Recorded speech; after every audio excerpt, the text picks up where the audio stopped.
देशाला नक्षलमुक्त करण्याचं केंद्र सरकारचं उद्दिष्ट पूर्णत्वाला जाताना दिसत आहे। या दिशेनं राज्यातली नक्षलवादी चळवळ मोडून काढण्याच्या दिशेनं आज एक ठोस आणि निर्णायक पाऊल पडलं आहे। गडचिरोलीत मुख्यमंत्री देवेंद्र फडणवीस यांच्या उपस्थितीत आज 61 नक्षलवाद्यांनी आत्मसमर्पण केलं। सीपीआय माओवादीचा पोलिट ब्युरो सदस्य मौलजुवा वेणुगोपाल राव उर्फ सोनू उर्फ भूपती याच्यासह 61 नक्षलवाद्यांनी शस्त्र टाकून आज मुख्य प्रवाहात ते सहभागी झाले। या सर्व नक्षलवाद्यांवर 5,24,00,000चं महाराष्ट्र सरकारचं बक्षीस होतं।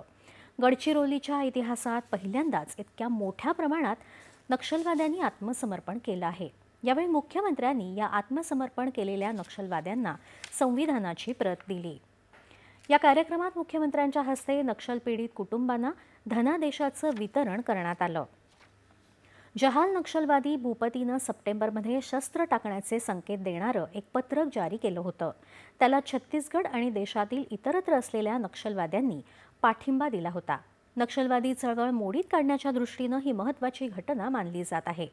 केंद्रीय गृहमंत्री अमित शहा आणि देशभरातील राज्य सरकारांच्या नेतृत्वाखाली पोलिसांनी सातत्यानं केलेल्या कारवाईचा परिणाम म्हणून नक्षलवादी चळवळ आता शेवटच्या घटका मोजत आहे।